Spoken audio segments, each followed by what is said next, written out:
mooy élection législative bi wax dëgg yàlla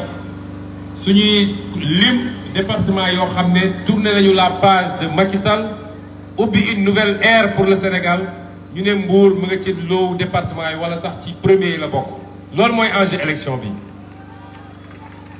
parce que jàngoro Sénégal ñëpp xam nañ ko gis ngeen fi ñu jaar yëpp moo tax concert casserole bi dafa amoon ñaari signification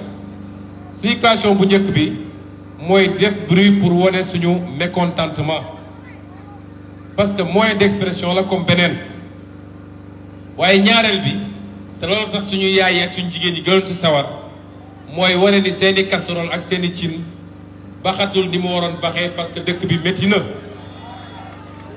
moo tax fi ñu jaar yépp jigéen ñi dañoo génn yor ay cin yor ay bool yor ay kuddu ci moire dëpp ko wan ñu ni ñoom sonn nañu moo tax bu ñu demee assemblée nationale su ngeen wóoloo Yewwi Askan Wi ngeen may ma tuuti ma cof benn aspect ci suñu programme te foofu laa yem parce que fu ñu dem dinañ génne benn aspect parce que waa ji dafa mënul xam-xam bi dafa des ba pare mu nekk au service des tubaab jaamu intérêt tubaab yi la jiital ci lan mooy yitte sénégalais yi loolu nag moo tax dund bi métti ci Sénégal premier aspect bi ma wax mooy bu dee ñun dem nañ assemblée nationale bokk na ci mesures yi ñuy gën a njëkk a jël parce que assemblée nationale bu ñu fa demee du ñun ñooy gouverner waaye kuy gouverner day obligé trouver des compromis def ay arbitrage ak ñun bu àndee li ñuy wax loi de finances initiale mooy budget bi ngeen dégg bu àndee budget bi nag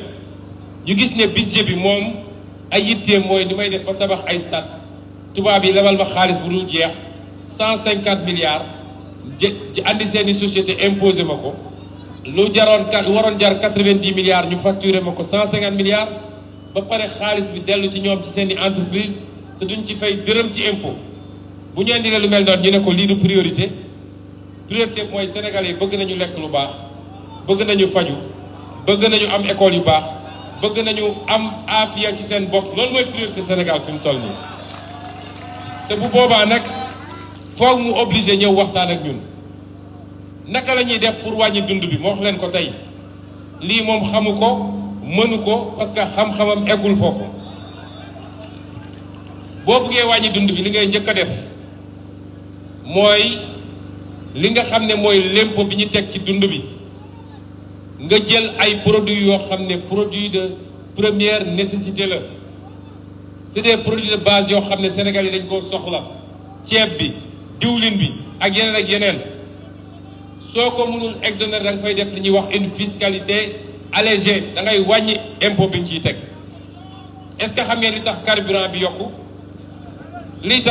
bi yokku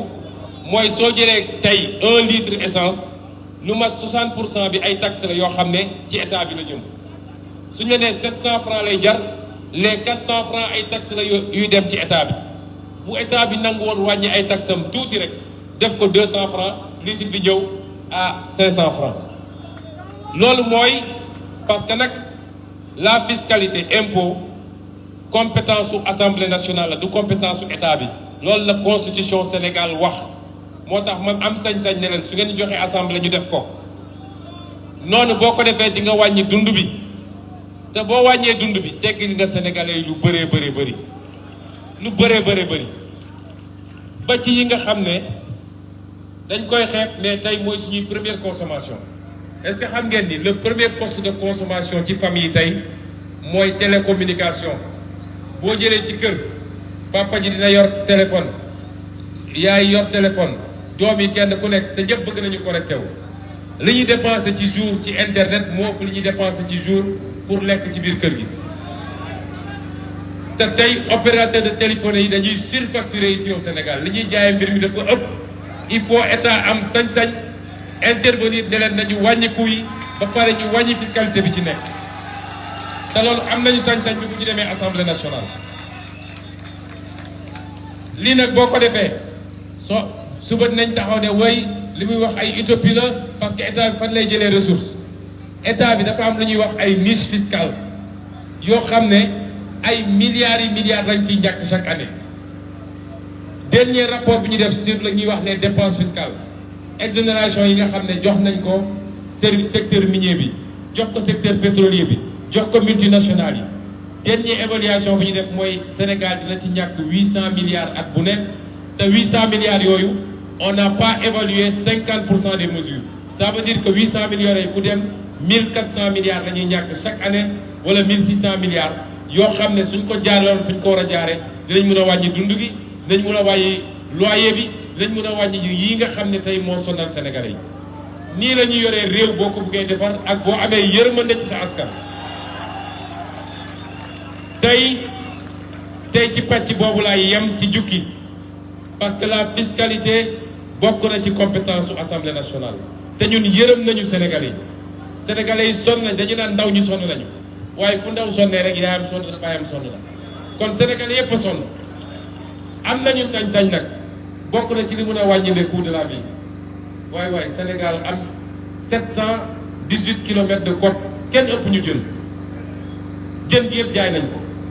accord yi ñu signé ak Union européenne signé ko ak Chine signé ko keneen ak keneen bu ñu demee assemblée nationale dañuy imposer ñu andi accord yi biir assemblée nationale parce que am nañ ci sañ-sañ gouvernement bi ñëw expliqué wu lañ ci war a dénoncé ñu dénoncé ko parce que jën gi ñun ñoo ko moom ku ciy nappi da nga ko war a débarquer fii suñ koy transformé ñu transformé ko fii dugal ko en pot exporté ko andi devise ci biir Sénégal kon élection yi du élection caaxaan. mën nañu commencé dimbale Sénégalais yi 2022 bi 2024 nag ñu jël réew mi yor exécutif yor législatif daal di defar réew mi définitivement moo tax bi may daanale dem leen ngeen récupérer carte électeur yi génn leen ngeen voté massivement am nañu une bonne intercoalition te mi ngi fonctionner correctement ndax fi ñu jaar yëpp gis nañ ni candidat Wallu yi ak candidat Yewwi yi ñu ngi jàppante la main dans la main ça veut dire que militant Wallu ak militant Yewwi dinañ jàppante seen i sympathisants dañ jàppante seen i électeurs dañu voté te bi ñu defee suñuy statistique département yi nga xam ne Benno Bokk Yaakaar gagné na ko à plus de 50% dañ leen di compté li ci ëpp boo jëlee score Yewwi ak score Wallu am nañu plus de 50%. kon tekki na ni élection yi war nañ koo mën a gagné moo tax bu ngeen fi jógee amatul noppalu ñun niñ koy defee bëgguñu rek ñu ne su dee leader yi ñëw lañ la gars yi di mobiliser wu kenn ku nekk ci yéen na ko def yitte boppam porte à porte kenn ku nekk bu mu xaar bu leen xaar docteur Diayte bu leen xaar beneen candidat ku nekk na dem fekk nit ñi fi ñu nekk. ndax ñun ñoo nekk ci xolu sénégalais yi ëpp dem leen fekk leen waxtaan leen expliquer leen naka la ñu war a wotee wot bi yomb na ndax ñoom li ñu bëggoon def pour yàqal ñu moo ñu gën a yombalal juróom-ñetti bulletin la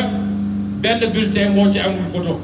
xam nga soo fa newoon da nga naan Ousmane Sonko mi ngi sol costume bu ñuul bi daal di taxawee nii léegi da ngeen leen daan mooy bulletin bi amul photo bi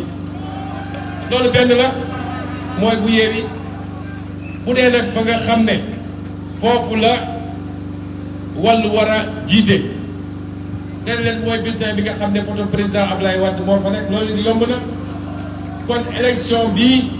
dañ koo war a gagné dañ koy gagné est-ce que vous êtes prêts pour ñu gagné ko est-ce que Mbour s'engage à gagner cette élection ñu ngi leen di gërëm di leen jox rendez-vous le 31 juillet à 20h avec une victoire à Mbour merci beaucoup.